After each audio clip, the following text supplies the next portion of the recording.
गुरुर्ब्रह्मा गुरुर्विष्णु गुरुर्देवो महेश्वरा गुरु साक्षात् परब्रह्मा तस्मै श्री गुरुवे नमः।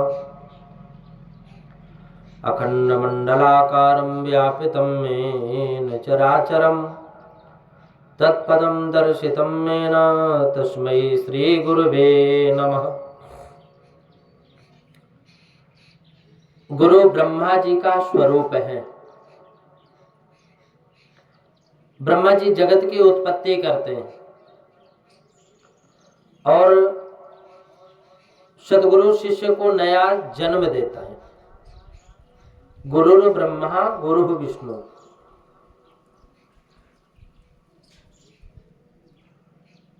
गुरुदेव विष्णु भगवान के भी अवतार हैं।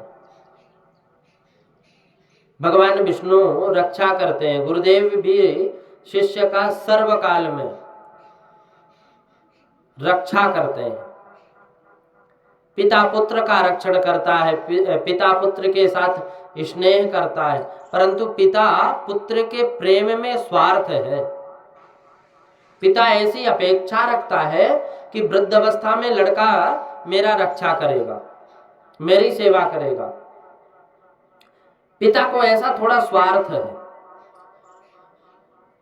कि बालक कि मैं स्वयं रक्षा करके उसको पढ़ा लिखा करके बड़ा करूंगा तो वृद्धावस्था में ये मेरी देखभाल करेगा। जबकि सदगुरु और शिष्य का प्रेम विशुद्ध होता है, निस्वार्थ होता है। गुरुदेव को कुछ लेने की आवश्यकता नहीं। शिष्य से उनको किसी प्रकार की अपेक्षा नहीं है। जिसको परमात्मा मिलते हैं उसके जीवन में संतोष आता है, शांति मिलती है। मनुष्य को लाखों करोड़ों रुपए मिले परंतु प्रभु का जब तक उसको अनुभव नहीं होता तब तक उसको शांति नहीं मिलती, संतोष नहीं होता।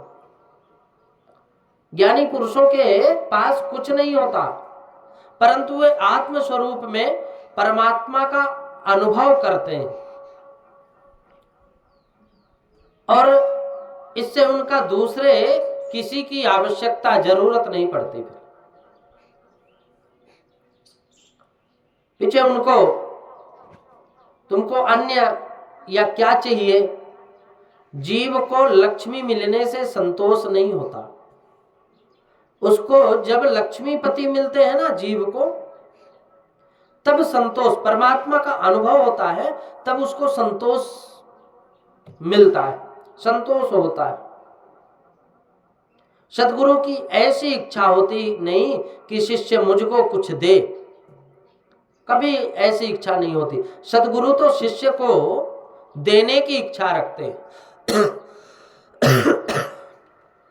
सदगुरु की ऐसी भावना होती है कि मुझको जो मिला है वह मैं अपने शिष्य को दूं, मुझे इसका कुछ लेना नहीं है। बाप जन्म भर मेहनत करता है, पुत्र के लिए इकट्ठा करता है। पिता की ऐसी इच्छा है कि मेरा पुत्र सुखी हो, मुझे इसको अपना सर्वस्व देना है, सब कुछ देना है, परंतु साथ साथ भविष्य में पुत्र मेरी देखभाल करे। ऐसी आशा होती है गुरु पिता की पुत्र के प्रति। और सदगुरु सदा शिष्य का कुछ भी लेने की इच्छा नहीं रखते परंतु स्वयं सर्वस्व उसको देने की इच्छा रखते हैं। शिष्य मुझको कुछ दे, मेरा कुछ काम करे, ऐसा इच्छा कभी भी सदगुरु नहीं रखते, कभी भी नहीं रखते। तभी तो कहते हैं कि शिष्यन को यह चाहिए गुरु को सर्वस्व दे। सब कुछ गुरु को न्यौछावर कर दे और गुरु को ऐसा चाहिए शिष्यन से नहीं ले, शिष्यों से कुछ भी ना ले तो उनके गुरु का कर्तव्य है, अगर लेना है ना तो उनकी विकारों को समन कर दे, दमन कर दे, अपने ज्ञान के प्रकाश से उनके अज्ञान के अंधकार को विनाश कर दे। शिष्य मेरा कुछ काम कर देगा, ऐसी इच्छा जिसकी होती है वह ईश्वर से कुछ दूर है। पिता पुत्र के संबंध की अपेक्षा भी गुरु शिष्य का संबंध अति दिव्य है। एक गुरु शिष्य जंगल के रास्ते से कहीं जा रहे थे, रात्रि हो गई, अंधेरा हुआ, तो वो एक वृक्ष के नीचे विश्राम करने लग गए। रात्रि का समय, तो रात्रि को जप तप करके गुरु शिष्य उसी झाड़ के पास नीचे सो गए। सदगुरु की निद्रा अल्प थी, कम थी। अच्छा, तत्व गुण बढ़ता है, वो सत्व गुण बढ़ता है तो निद्रा कम हो जाती है। फिर बहुत से साधु रात्रि को 2:30 बजे के बाद सोते नहीं, जाग जाते हैं, और जागने के उपरांत सैया पर लेटे नहीं रहते, उठकर आसन पर बैठकर ध्यान करते हैं, भक्ति करते हैं। ब्रह्म मुहूर्त में ही होती है भक्ति, और भक्ति का आनंद दिन में बराबर नहीं मिलता, रात्रि को ब्रह्म मुहूर्त में ही मिलता है। कहते हैं या निशाम सर्वभूतानां तस्याम जागृति संयमे यस्याम जागृति भूतानि सा निशा पश्यतो मुने। जब सारा संसार रात्रि में सोते हैं ना, संसार जब सो जाता है तब संत जाग कर भजन करते हैं। संसार की रात्रि संत का दिवस है। संसार की रात्रि संत का दिवस है। संसारी जब सो जाते हैं तब अंधेरे में संत जागते हैं। निद्रा तमोगुणी का धर्म है, और तमोगुण बढ़े तब निद्रा बढ़े, सत्वगुण बढ़े अर्थात निद्रा घटे। गुरुदेव की निद्रा बहुत कम थी। मध्य रात्रि का समय हुआ, सदगुरु जागे, शिष्य सोया हुआ था। गुरुदेव ने ध्यान में बैठने की जैसे तैयारी की, इतने में एक सर्प दौड़ता हुआ आ रहा, तेज उसकी दौड़ थी, और आया, और आते हुए वो शिष्य के पास जाने लगा। तो गुरुदेव को आश्चर्य हुआ, सर्प को रोक कर उन्होंने पूछा कि भाई तुम कहाँ जा रहे हो, क्या करोगे? सर्प ने कहा कि महाराज ये तुम्हारा शिष्य मेरा पूर्व जन्म का वैरी है। पूर्व जन्म में इसने मुझे मारा था, इसलिए अब मैं इसको मारना चाहता हूं, इसको मैं मारना चाहता हूं।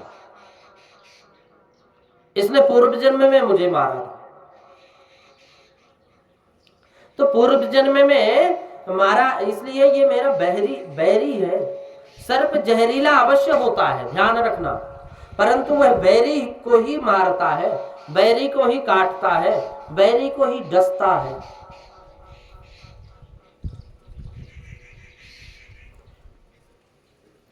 परंतु मनुष्य तो किसी किसी समय बिना कारण दूसरों को मारता है।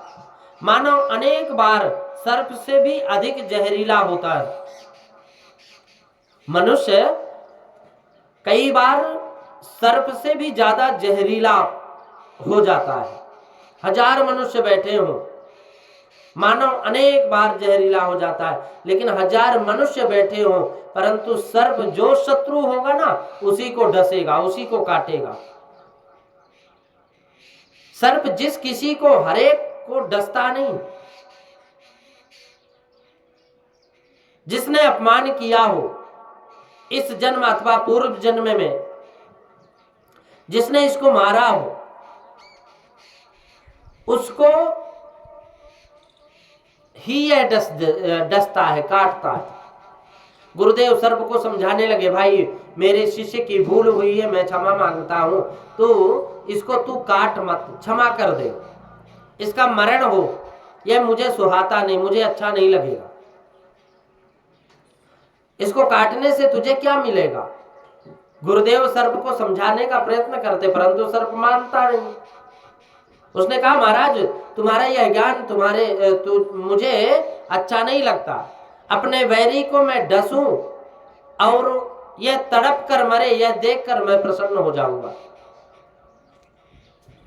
किसी को दुखी कर राजी होता, वह दूसरे जन्म को में सांप अथवा बिच्छू बनता है, यह ध्यान रखना। और सर्प और बिच्छू का ऐसा स्वभाव है कि कोई रोता हो तो उसको देखकर वो प्रसन्न होते। तब गुरुदेव ने कहा मेरे शिष्य को तुम मत डस, मत काट, इसके बदले तू मुझे काट ले। पुत्र को यदि सांप डसने जाता होगा तो बाप क्या वहां खड़ा रहेगा? बाप ऐसा कहेगा कि इसके बदले तू मुझे डस ले। बाप तो किसी भी प्रकार वहां से भाग जाएगा, वहां रुकेगा नहीं। परंतु गुरु शिष्य का संबंध इतना दिव्य है।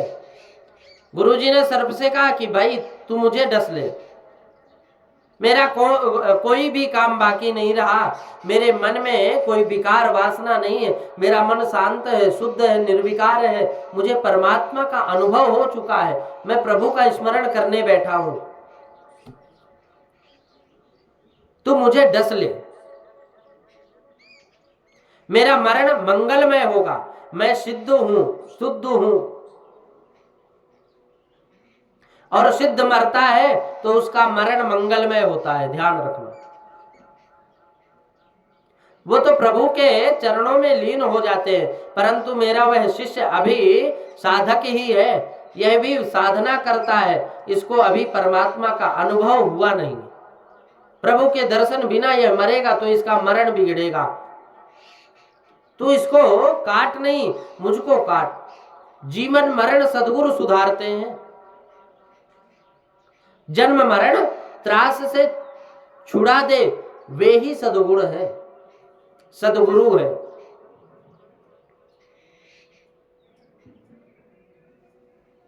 गुरुवो बहवः सन्ति शिष्य विद्यापहारका,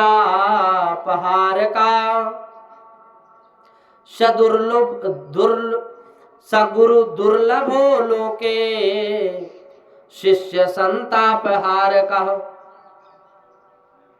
सगुरु दुर्लभो लोके, शिष्य के द्रव्य का अपहरण करे वह गुरु नहीं है।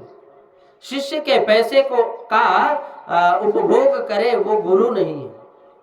गुरु तो शिष्य के दुख का संताप का हरण करता है, शिष्य को जन्म मरण के त्रास से छुड़ाता है। गुरुदेव सर्प से कहते हैं कि तू शिष्य के बदले मुझे काट ले। गुरुदेव सदा शिष्य का सर्वकाल रक्षण करते हैं और इसी से गुरु विष्णु भगवान के स्वरूप है। गुरुर्देवो महेश्वरा, गुरुदेव शिव जी महाराज के भी स्वरूप है। भगवान शंकर प्रलय करते हैं, शिव जी जब प्रलय करते हैं ना तब सर्व का नाश होता है, सब का विनाश हो जाता है। शिव जी तो सर्व का नाश करके पीछे प्रलय करते हैं, परंतु बलिहारी है सदगुरु कि सब होने पर भी वो शिष्य को प्रलय बनाते हैं। सदगुरु जब शिष्य के माथे पर हाथ फेरते हैं ना तो गुरुदेव जब कृपा करते हैं तब शिष्य को सर्व की स्मृति हो जाती है, सबकी ज्ञान हो जाता है, पूर्व ज्ञान हो जाता है, भविष्य का ज्ञान हो जाता है, वर्तमान का ज्ञान हो जाता है। जगत होने पर भी शिष्य को जगत दिखाई देता नहीं और जगत होने पर भी सदगुरु प्रलय करते हैं। अरे सदगुरु श्रेष्ठ है कि शिवजी श्रेष्ठ है? अब बताओ। गुरुदेव शिवजी के स्वरूप है, भगवान श्री राम सदगुरु हैं, भगवान श्री कृष्ण सदगुरु है। सत शब्द का अर्थ है परमात्मा, सत का परमात्मा सर्वकाल सब ठिकाने जो अनुभव करता है उसको सदगुरु कहते हैं। ईश्वर कोई वस्तु नहीं है, एक ही जगह में रह सके। जो ज्ञानी महापुरुष सर्वकाल और सब ठिकानों पर परमात्मा का अनुभव कर सके, सब जगह पर परमात्मा का अनुभव कर सके, वे ही दूसरे को प्रभु के दर्शन करा सकते हैं। इस संसार में जो कुछ जो आता है उसको सद्गुरु की जरूरत ही है। शास्त्र में लिखा है कि जिसने सद्गुरु बनाया नहीं, जिसने सद्गुरु नहीं बनाया, श्री उसके घर का जल पीना भी गलत है, पीना नहीं चाहिए जल। जिन्होंने सद्गुरु नहीं बनाया, जो गुरुमुखी नहीं है,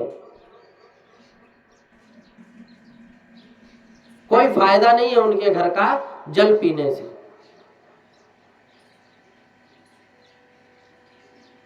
जगत के किसी संत में तुमको सद्भावना हो तो तुम श्री महाप्रभु के को गुरु मानो, भगवान शंकराचार्य स्वामी को गुरु मानो। जगत में जो संत हो गए हैं उनमें से किसी भी संत को सद्गुरु मान लो, सेवा करो, परंतु गुरु किए बिना रहना नहीं।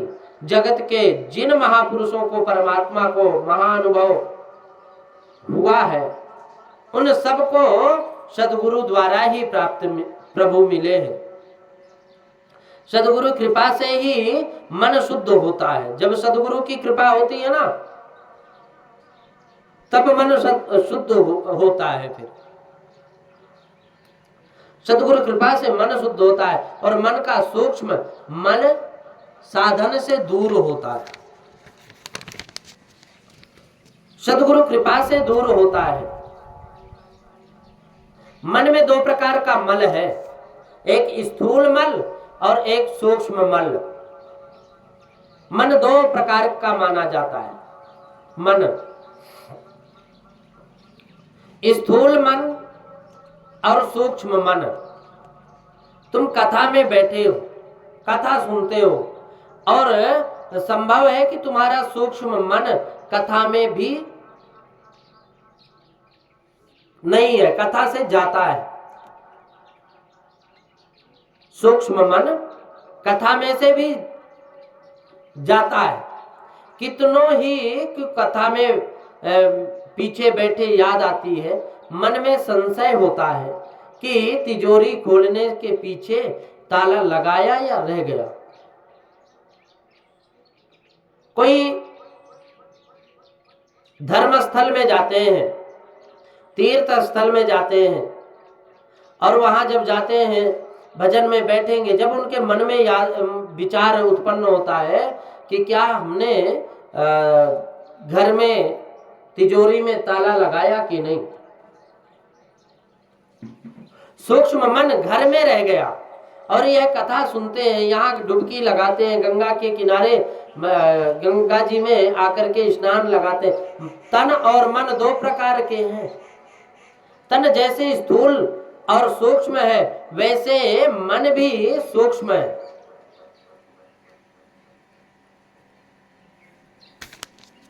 स्थूल मन सूक्ष्म शरीर के साथ होता है और सूक्ष्म मन जहां फंसता है वहां रहता है। सद्गुरु कृपा करे तो सूक्ष्म मन शुद्ध होता है,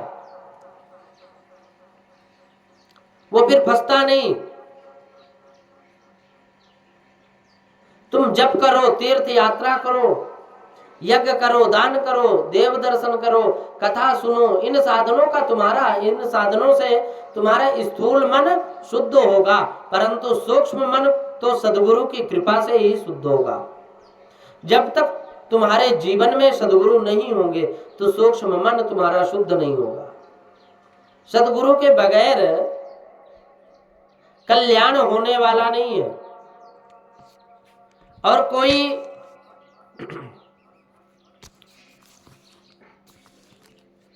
कल्याण होने वाला नहीं है बिना गुरु के। इसलिए गुरु को अपने जीवन में स्थान दो। सद्गुरु कृपा करेंगे तो मन बुद्धि में रहने वाली वासना जाएगी और मन बुद्धि शुद्ध हो जाएगी। फिर मन बुद्धि के अंदर का मल संत सेवा वगैरह जाता नहीं है। मन पर सत्संग का, सेवा का अंकुश करो। बुद्धि को किसी संत के चरणों में रखो। बुद्धि का परमात्मा के साथ परिणय ना हो तब तक उसे किसी संत के साथ परिणय करा दो। किसी संत के अधीन रहो तो मन बुद्धि शुद्ध होंगे। संत वे हैं जो मन को सुधारे। संत वे हैं जो मन को सुधारे, बुद्धि को सुधारे, हमारी बुद्धि को शुद्ध करे, संपत्ति देकर शिष्य को सुखी करे, वे सद्गुरु नहीं है। जो शिष्य के मन को सुधार कर शिष्य को सुखी करे वे ही सद्गुरु हैं। कितने ही लोग तो ऐसा बोलते हैं कि महाराज मुझको आशीर्वाद दो, जिससे मुझे लॉटरी में 25,000 रुपए मिले, 25 लाख रुपए मिले, 25 करोड़ रुपए मिले। कितने ही लोग साधु संत के पास कुछ लौकिक पदार्थ रखकर ही जाते। एक गांव में एक संत गए, तब एक भाई ने पूछा कि महाराज मुझे कोई अंक बताओ, जो कुछ प्राप्त होगा उसमें धर्मादि में व्यर्थ करूंगा। अंक का मतलब सट्टे का नंबर बताओ। मेरे भगवान ऐसे कोई भिखारी नहीं है कि इस प्रकार पाप करवा कर पैसा ले। आजकल तो लोग ऐसी आशा रखते हैं कि महाराज के आशीर्वाद से मेरे यहाँ पुत्र आए, मुझे संपत्ति मिले। साधु संत के पास लौकिक भाव से जो जाता है प्राप्त तो हो जाएगा, लेकिन आने वाले समय में फिर आप अपर्याप्त होंगे। सच्चा संत किसी दिवस भी संपत्ति, संतति, संसार का सुख का आशीर्वाद नहीं देता। कारण कि ये जानते हैं कि अनेक जन्म से जीव ये वस्तु प्राप्त करता है, संसार सुख अनेक जन्म से भोगता है। अब इसको संपत्ति मिलेगी तो यह बहुत प्रमादी हो जाएगा, विलासी हो जाएगा, आलसी हो जाएगा। इसमें इसका कल्याण नहीं है, अहित है। संतति, संपत्ति, संसार सुख ये विषयानंद है। विषयानंद संत देते नहीं है। संत तो भजनानंद देते हैं। संपत्ति देखकर सुखी करे यह काम संत का नहीं है। सच्चा संत संपत्ति नहीं देता, संपत्ति देता है जो विकार वासना का नाश करते। प्रभु के मार्ग में ले जाकर जो ले जाते, भक्ति का रंग लगाकर सुखी करते हैं, वे संत हैं। अब जिसके संग में आने से तुम्हारे मन का संकल्प विकल्प, मन के विकार वासना का नाश हो, प्रभु में कुछ प्रेम जागे तो मानना कि ये संत है, सद्गुरु है। सद्गुरु सदा शिष्य का स्वभाव सुधारते हैं। सद्गुरु सदा शिष्य के मन को सुधारते हैं। उसके मन में रहने वाली विकार वासना का विनाश करके उसको पापों से छुड़ाते, उसको भक्ति रस का दान करते हैं। सद्गुरु की कृपा से ही मन स्थिर रूप से शांत रहता है, बुद्धि में विवेक जागता है और ज्ञान में स्थिरता आती है। संत बोलकर ही उपदेश देते, ऐसा नहीं। संत मौन रखकर भी उपदेश देते हैं। संत की दिनचर्या में से बोध मिलता है, ज्ञान मिलता है। संत का प्रत्येक व्यवहार ज्ञान भक्ति से भरा हुआ है। संसार में जो भी आता है उसको सद्गुरुदेव की जरूरत पड़ती है। इसलिए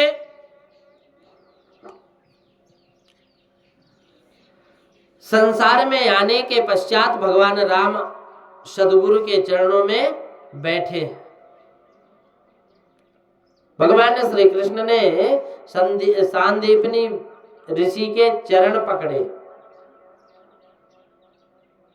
और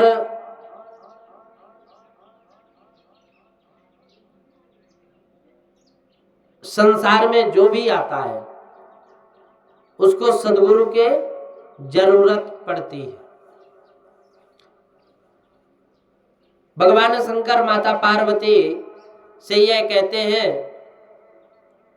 कि राम जी जैसा चलते हैं वैसा व्यवहार करते हैं, वैसा अपना जीवन बनाओ। राम जी के हृदय के साथ अपना हृदय एक करो, ये राम जी की उत्तम सेवा है। माता पार्वती से कहते भगवान भोलेनाथ कि वशिष्ठ जी का सुंदर उपदेश हुआ, परमानंद हुआ। राम जी ने गुरुदेव के चरण वंदन करके कहा कि आपके सुंदर उपदेश से मेरा मोह नष्ट हुआ, मैं ब्रह्मनिष्ठा हूं, अब मैं स्थिर नहीं हूं, मेरा पूर्ववत व्यवहार चालू ही रहेगा, परंतु व्यवहार जो ताप देता है उस ताप से अब मैं रहित हूं। मेरा कोई शत्रु नहीं है, कोई मित्र नहीं है। यह शरीर अथवा क्षेत्र आदि ये कोई राग द्वेष नहीं, कोई सुख नहीं, कोई दुख नहीं है, कोई इच्छा नहीं, कोई वासना नहीं, कोई संकल्प नहीं, कुछ भी नहीं है, विकल्प नहीं है। मैं आत्म चैतन्य स्वरूप हूं, आनंद से परिपूर्ण। महाराज दशरथ को अतिशय आनंद हुआ। राम जी ने पिताजी से पूछा कि पिताजी आप का पुत्र आपकी सेवा में है, आपकी क्या आज्ञा है? दशरथ महाराज ने आनंदित होकर कहा, बेटा मेरी इच्छा है कि मेरे राम लक्ष्मण विश्वामित्र की सेवा करें। सच्चा माता पिता तो वास्तव में वही है जो अपने गुरु की सेवा में लगा दे अपने पुत्रों को, अपने संतान को। लेकिन आजकल के लोग पढ़ाई लिखाई कर करके और सब कुछ भगवान गुरु क्या होते हैं इनको भुलवा देते हैं। हमें आवश्यकता है सनातन संस्कृति को बढ़ाने की, तो हमें आवश्यकता है कि अपने प्राकृतिक से जुड़ने की, हमें आवश्यकता है अपने गुरुजनों की सेवा करने की, माता पिता की सेवा करने की।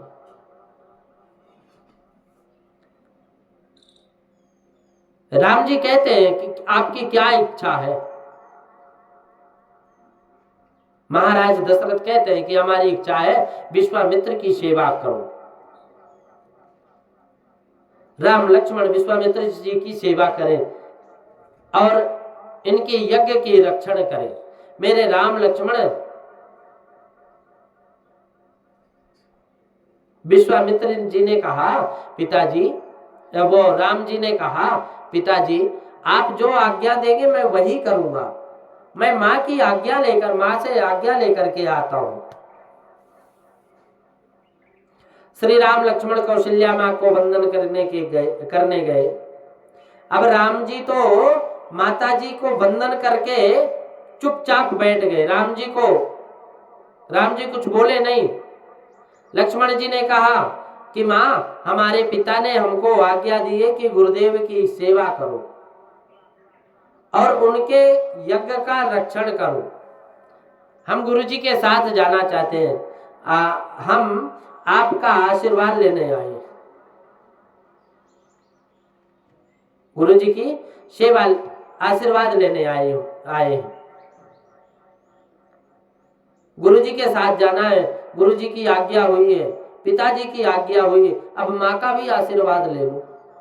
कौशल्या जी ने विचार किया कि मेरे राम लक्ष्मण अब यौवन में प्रवेश कर रहे हैं। विश्वामित्र जैसे जितेंद्रिय तपस्वी संत का सत्संग करेंगे तो अच्छे संस्कार मिलेंगे। अच्छा, एक बात है, माँ चाहे तो बचपना बिगाड़ दे बालक का, माँ चाहे तो बचपना सुधार दे बालक का।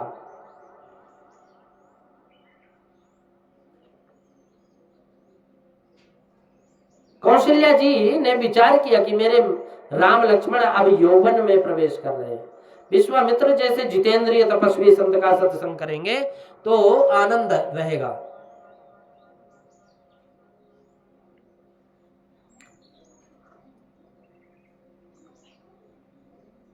परमात्मा के दर्शन में विघ्न करने वाले 3 बाधक तत्व है। वृद्धावस्था में बहुत सत्संग की आवश्यकता नहीं, परंतु यौवन में उसकी बहुत आवश्यक है, जरूरत है।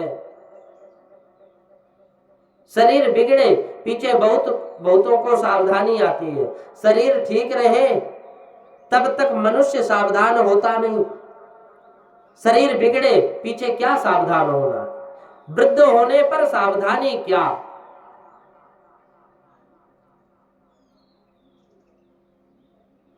धातुषु क्षीयमाणेषु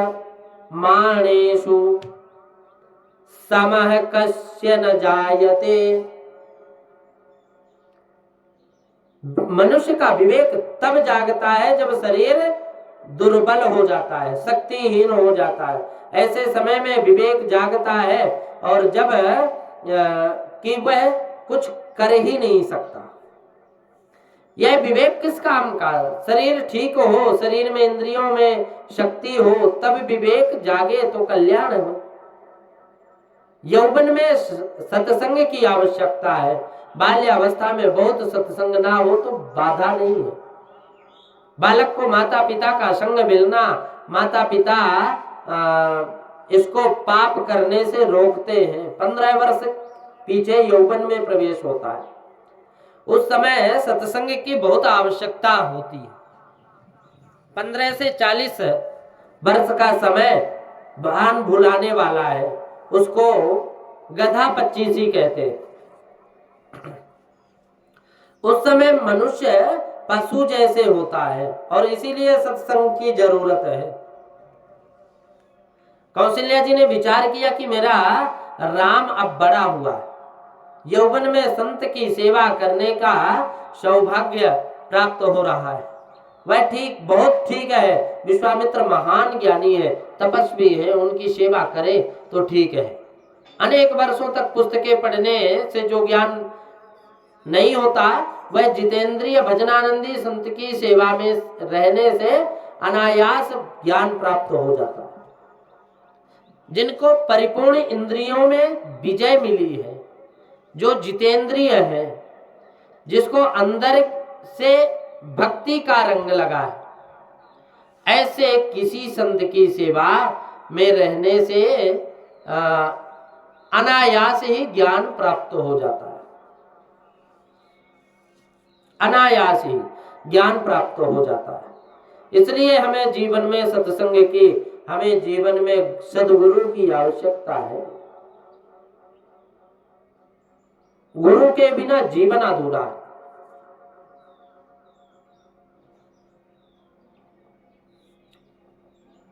गुरु के बिना जीवन अधूरा